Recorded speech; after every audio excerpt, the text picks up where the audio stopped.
Okay, today we are going to start the new chapter, chapter number 6, population. In this part of the chapter, we are going to learn about the population. There is a comparison between India and Brazil, and we know that the population is a very important source of any country. Okay, if the young population is more in such a country has a working person are more, and that's why such a type of country can develop very well because of that working population. Okay, then now listen carefully which type of comparison between India and Brazil is there about the population. First of all, I am going to read and then explain. Population is an important resource of any country. किसी भी country का बहुत ही important ऐसा resource अगर कोई है तो population है.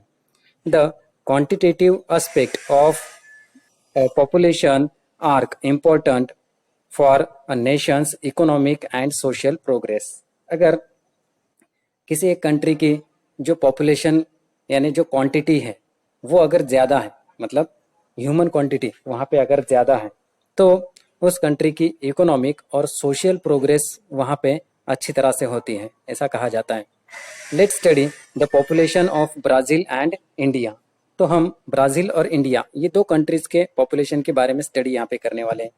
First of all we are going to learn about the India and we are seeing the map of India here, and the map is about India population distribution 2011. Okay, तो यहाँ पे जो map है वो India के population distribution का है जो 2011 के सेंसस का है. ओके, यहाँ पे डॉट मेथड को यूज़ किया गया है और फिर सब इंफॉर्मेशन वहाँ पे बताई गई है. तो इस तरह से हम यहाँ पे जो डिस्ट्रीब्यूशन बताया गया है पॉपुलेशन का वो इंडिया का यहाँ पे डॉट मेथड थ्रू देख रहे हैं. जहाँ पे डेंसिटी है मतलब क्या, पॉपुलेशन ज़्यादा है. ओके, यहाँ पे डेंसिटी बहुत ज़्यादा दिख रही है, पॉपुलेशन ज़्यादा है, और यहाँ पे स्केर्स है, बहुत ही कम, लेस पॉपुलेशन हमें यहाँ पे दिखाई दे रहा है. यहाँ पे भी लेस पॉपुलेशन है. ओके, ये पार्ट. नेक्स्ट जो फिगर है 6.1 वो भी इंडिया की पॉपुलेशन डेंसिटी के बारे में है, जो कोरोप्लेथ मेथड से वहाँ पे दिखाई गई है, यानी कलर्स को यूज किया गया है. एक इंडेक्स भी वहाँ पे बताएगी ये colours more than 500.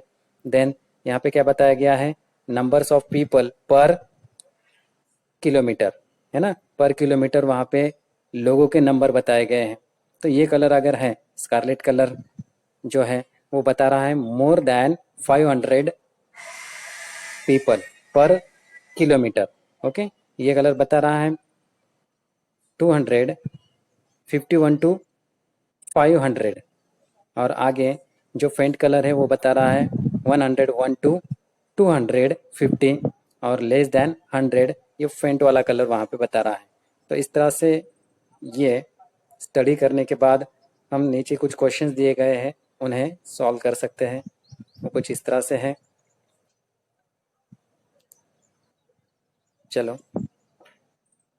Study the map in figure 6.1 and 6.1a and 6.1b and answer the questions. नीचे कुछ क्वेश्चंस दिए गए, चलो ध्यान दो जल्दी से. State with highest population density. State with highest population density कौन से है, ऐसी कौन सी स्टेट है जहाँ पे सबसे ज़्यादा पॉपुलेशन डेंसिटी दिखाई दे रही है? Can you tell me?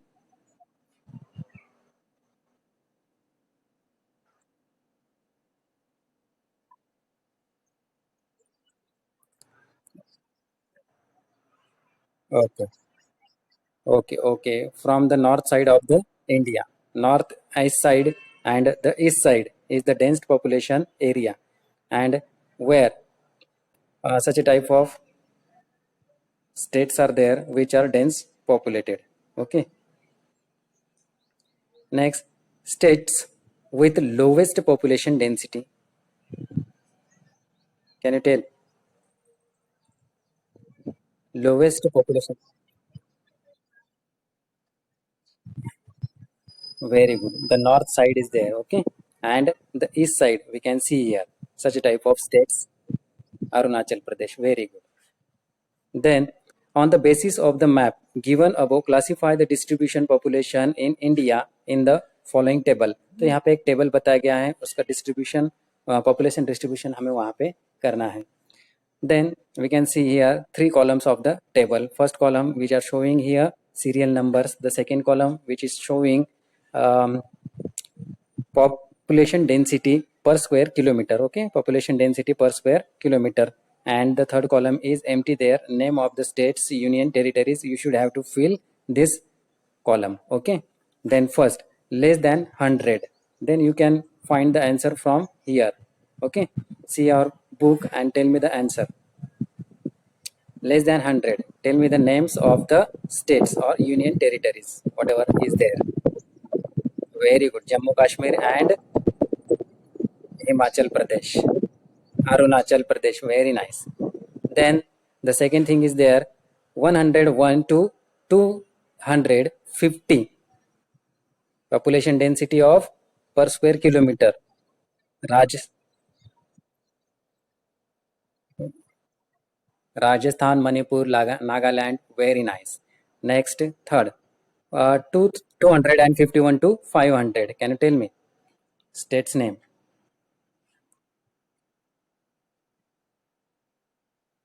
Gujarat, Gujarat, Maharashtra, Andhra Pradesh, Odisha, Jharkhand, Assam, and more than 501.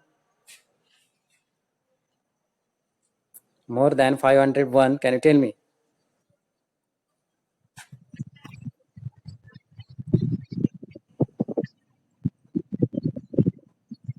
Very good, very nice answer.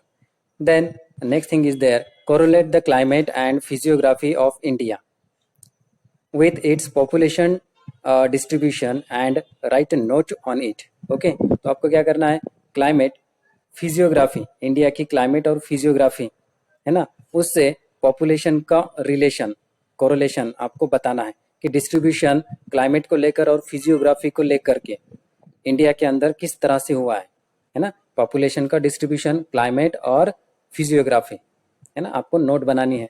Can you tell in oral? Can anyone tell by oral answer?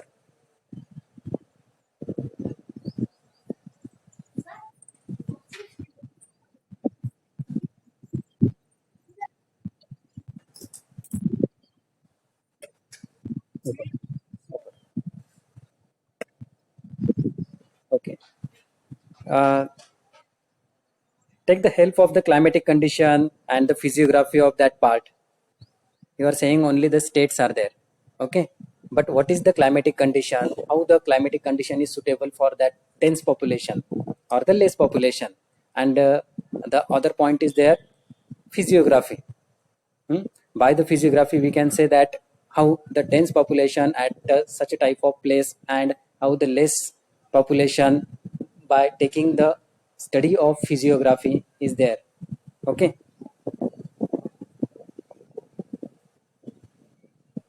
If the hilly place is there, then can the people live there in a more quantity? If the hilly place or the mountainous place is there, can people live there? Okay, why? Why? Why? What is the reason behind that?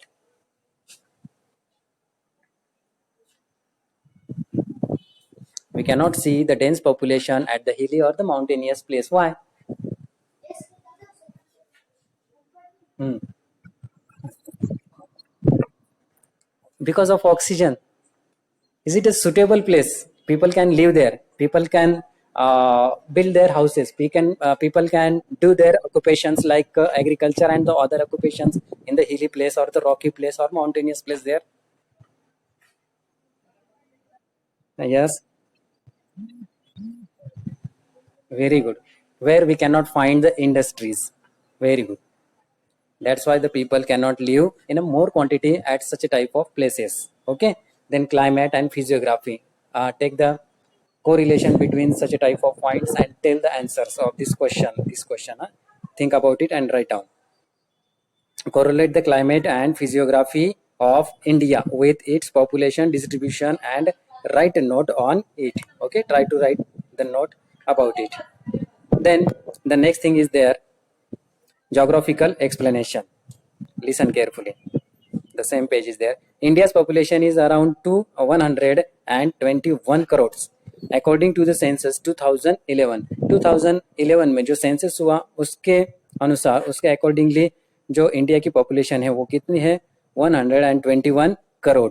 Okay, India is the second most populous country in the world. India जो है वो world में second most populous ऐसी country है, मतलब population के बारे में सेकेंड नंबर इंडिया का वर्ल्ड में आता है.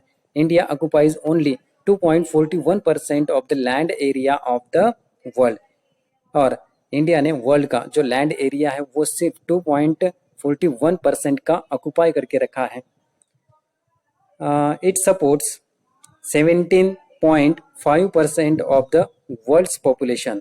और अगर हम पॉपुलेशन के तौर पे देखें तो इंडिया की जो पॉपुलेशन है वो पूरे वर्ल्ड के 7.5% इतनी पॉपुलेशन है. India's average population density is 382 person पर स्क्वायर किलोमीटर. तो इंडिया की जो एवरेज पॉपुलेशन डेंसिटी अगर हम बताएं तो वो इतनी है 382% पर स्क्वायर किलोमीटर. मतलब एक स्क्वायर किलोमीटर में कितने लोग वहां पे रहते हैं, 382 इंडिया के अंदर, एज पर सेंसस ऑफ 2011. तो 2011 का जो सेंसस है उसके अनुसार हम ये बता सकते हैं. सेंसस पता है ना आपको? Do you know about the census? Census means the counting of people. We can say that counting of people, and every 10 years, very good, Janaganana. Every 10 years, such type of census is taken by the government of India. India के government through 10 सालों में ये लिया जाता है. अब देखो 2011 में हुआ है, तो अब कब हुआ होगा, 2021. इसमें हाँ 2021 में भी ये सेंसस होगा, है ना? तो इस साल ये होगा.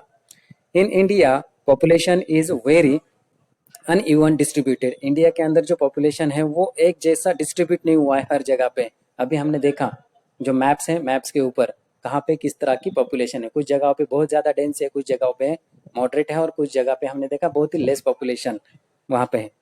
Physiography and climate play an important role in the distribution of population. तो पॉपुलेशन को डिस्ट्रीब्यूट करने के लिए फिजियोग्राफी और क्लाइमेट ये बहुत ही इंपॉर्टेंट रोल प्ले करते हैं. अब देखो यहाँ पे आंसर आपको मिल जाएगा किस तरह से. Due to the fertile land, plain land and availability of water, human settlements have been established in these parts of many centuries. तो बहुत सी सारी सेंचुरीज से ह्यूमन सेटलमेंट्स ज्यादा से ज्यादा कहाँ पे बनती है, तो जहाँ पे जो फर्टाइल लैंड है, मतलब उपजाऊ ऐसी जमीन जहाँ पे है वहाँ पे लोग बहुत ज्यादा सेटलमेंट करके वहाँ पे रहते हैं. देन प्लेन लैंड जरूरी है ना, फ्लैट प्लेन लैंड जरूरी है. मैंने अभी पूछा था आपको, हिली लैंड या माउंटेनियस लैंड पे बहुत ही कम पॉपुलेशन वहाँ पे दिखाई देता है. उसके पीछे के रीजन क्या है, तो प्लेन लैंड पे रहना पसंद करते, क्यों, इसके बहुत से सारे रीजंस हैं. Then availability of the water, water की बहुत ज़्यादा ज़रूरत ह्यूमन बींग्स को होती है हर एक चीज़ के लिए. डोमेस्टिक यूजेस होते हैं, उसके बाद जो कमर्शियल यूजेस हैं वाटर के वो होते हैं, उसके बाद फार्मिंग के लिए लगती है, बहुत से सारे चीज़ों के लिए वाटर की ज़रूरत होती है. तो जो भी वाटर बॉडीज़ हैं उसके आसपास ह्यूमन सेटलमेंट हमें ज़्यादा से ज़्यादा दिखाई देगी. Then due to farming industries and trade, the proportion of the population got concentrated in a few places. कुछ ही प्लेसेस पे जो पॉपुलेशन है वो कॉन्सेंट्रेट हुई है, एक जगह पे आई है. क्यों आई है, क्योंकि जहाँ पे फार्मिंग के लिए सुटेबल जगह है वहाँ पे लोग ज़्यादा से ज़्यादा सेटलमेंट करके रहेंगे. इंडस्ट्रीज और ट्रेड जहाँ पे ज़्यादा चलता है वहाँ पे लोग आकर रहते हैं, तो वहाँ पे डेंस पॉपुलेशन हमें दिखाई देगा. Then for example the northern part of the country का अगर नॉर्थन पार्ट अगर हम देखें, नॉर्थ पार्ट, तो वहाँ पे Delhi, Kolkata, Mumbai, Pune, Bengaluru, Chennai etcetera. On the contrary the mountainous hilly region, dry desert area, dense forest area, density is sparse because of inaccessibility, absence of facilities and tough life. अब देखो पॉपुलेशन कहाँ पे कम है, तो जहाँ पे माउंटेनियस हिली रीजन है वहाँ पे, ड्राई डेजर्ट वाला रीजन जहाँ पे एरिया जहाँ पे वहाँ पे पॉपुलेशन कम रहेगा. उसके बाद डेंस फॉरेस्ट जहाँ पे है वहाँ पे भी लोग रहना पसंद नहीं करेंगे. तो यहाँ पे पॉपुलेशन कैसा होता है, स्पार्स होता है, बहुत दूर दूर तक होता है ना.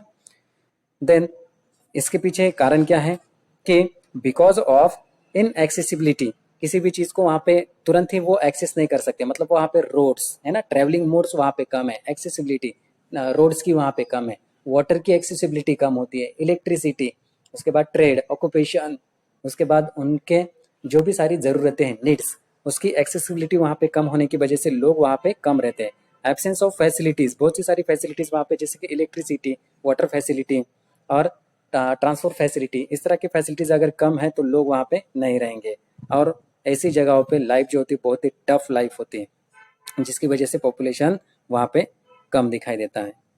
ओके, नेक्स्ट पार्ट है, next page, page number 39, where we can see the next information about the population of Brazil. Okay, now we are going to learn about the Brazil. Observe figure 6.2a and 6.2b and answer the questions. तो यहाँ पे जिस तरह से हमने India के देखे उसी तरह से ब्राजील के भी फिगर्स यहाँ पे कुछ देख लेते हैं, मैप देख लेते हैं। Map of Brazil is there, population density is showing here, 1 dot is equal to 2 lakh people. एक डॉट का मतलब क्या है, यहाँ पे 2 लाख पीपल है। ओके, तो ये स्केल वहाँ पे बताया गया है, और डॉट मेथड थ्रू यहाँ पे हमें इंफॉर्मेशन मिल रही है किसकी, पॉपुलेशन डिस्ट्रीब्यूशन की। ये डॉट्स यहाँ पे जो भी डेंस डॉट दिख रहे हैं मतलब डेंस पॉपुलेशन है, और जहाँ पे स्पार्स डॉट दिख रहे हैं, दूर दूर डॉट दिख रहे हैं, वहाँ पे स्पार्स डेंसिटी है या डेंसिटी वहाँ पे लेस है। ओके, चलो नेक्स्ट है यहाँ पे 6.2b, population density in Brazil. Brazil की पॉपुलेशन डेंसिटी वो इस तरह से है। चलो यहाँ पे कलर्स बताए गए हैं, है ना, यहाँ पे ये कलर बताया गया जो मोर देन 300, क्या, पर स्क्वायर किलोमीटर पॉपुलेशन बताया गया है, पर स्क्वायर किलोमीटर पॉपुलेशन डेंसिटी 2010 के सेंसस से लिया गया है, तो more than 300। Okay, then 151 to 300, ये वाला ग्रे वाला कलर वहाँ पे सॉरी, तो ये कलर दिया गया है। नेक्स्ट है 101 टू 150, इसके लिए इस तरह का ऑरेंज कलर दिया गया है, येलो कलर है dark yellow. 51 to 100 and less than 50, yellow colour वहाँ पे बताया गया है। तो यहाँ पे जो पॉपुलेशन है वो हमें ज़्यादा से ज़्यादा ईस्ट साइड जो है ब्राज़ील का, यहाँ पे ज़्यादा से ज़्यादा दिख रहा है, और येलो पार्ट मतलब लेस देन 550, तो ये येलो पार्ट यहाँ पे दिख रहा है। ओके, तो चलो क्वेश्चंस की तरफ जाते हैं। In which area is population greatly concentrated, कौन से एरिया में ज़्यादा से ज़्यादा पॉपुलेशन हमें दिखाई दे रहा है ब्राज़ील के, Sao Paulo, very good. Then हाँ, डिओजे जेनेरियो। ओके, नेक्स्ट वहाँ पे बताया गया है in which area is the distribution of population sparse, population कहाँ पे स्पार्स मतलब दूर दूर दिखाई दे रहा है। चलो ये एरिया दिख रहा है आपको, है ना, हाँ, northern part of the Brazil, Amazon basin, very thick forest are here, no, that's why. Okay, next है हमारा prepare a note on a factors responsible for the uneven distribution of population base। तो एक note आपको बनानी है population base एक distribution के ऊपर, अनइवन डिस्ट्रीब्यूशन क्यों है ब्राजील के अंदर।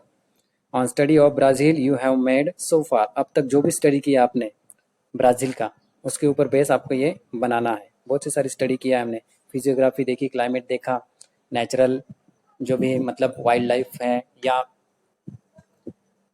ये है फ्लोरा फाउना, उसके बारे में भी हमने जानकारी ली है। Then identify the types of map showing distribution, कौन से मैप हैं, dot method map for figure 6.2a dot method map and 6.2b which method is used here, very good, chloropeth method is there। Okay, dot method and chloropeth method। Okay, now the geographical explanation is there। Brazil is the most populated country in the South American continent, South America के continent में Brazil ये सबसे ज़्यादा populated ऐसा country है, with a population of around 19 crore according to the census of 2010। 2010 के census में कितनी पॉपुलेशन थी? 19 करोड़ की ब्राज़ील की। At it rank 5th in the world. तो वर्ल्ड में जो पॉपुलेशन रैंकिंग है उसमें 5th नंबर ब्राज़ील का वहाँ पे आता है। It is also the 5th in the world with respect to area, और एरिया के लिए भी 5th रैंक में ब्राज़ील वहाँ पे आता है। Brazil occupies 5.6% of world total land and has 2.78% of world total population. तो लैंड के हिसाब से अगर देखें तो वर्ल्ड का 5.6% ब्राज़ील ने ऑक्युपाई करके रखा है, और पॉपुलेशन के हिसाब से पूरे वर्ल्ड की जो पॉपुलेशन है उसमें से 2.78% पॉपुलेशन ब्राज़ील की है।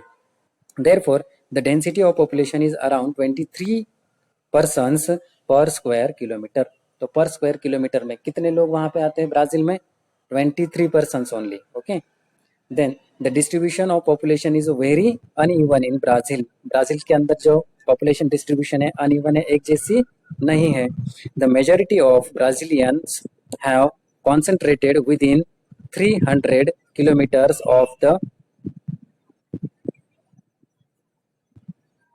Eastern coastal plain. तो ईस्टर्न कोस्टल प्लेस पे अगर हम देखें तो वहाँ पे जो लो कॉन्सेंट्रेट हुए यानी पॉपुलेशन वहाँ पे अगर दिखाई देती है तो वो 3000 किलोमीटर से वहाँ पे the majority of Brazilian have concentrated. तो ब्राजीलियंस की जो मेजॉरिटी है एक जगह पे बहुत ज़्यादा पॉपुलेशन की, तो विद इन कहाँ पे कितनी है? 300 kilometres of the eastern coastal plain. Okay, therefore agriculture and industry have flourished well here। इसकी वजह से एग्रीकल्चर और इंडस्ट्रीज अच्छी तरह से फ्लूरिश हुए हैं। As a result higher density of population is found here, जिसकी वजह से ज़्यादा से ज़्यादा डेंसिटी पॉपुलेशन की यहाँ पे दिखाई देती है। Okay, the next part we will learn in the next lecture.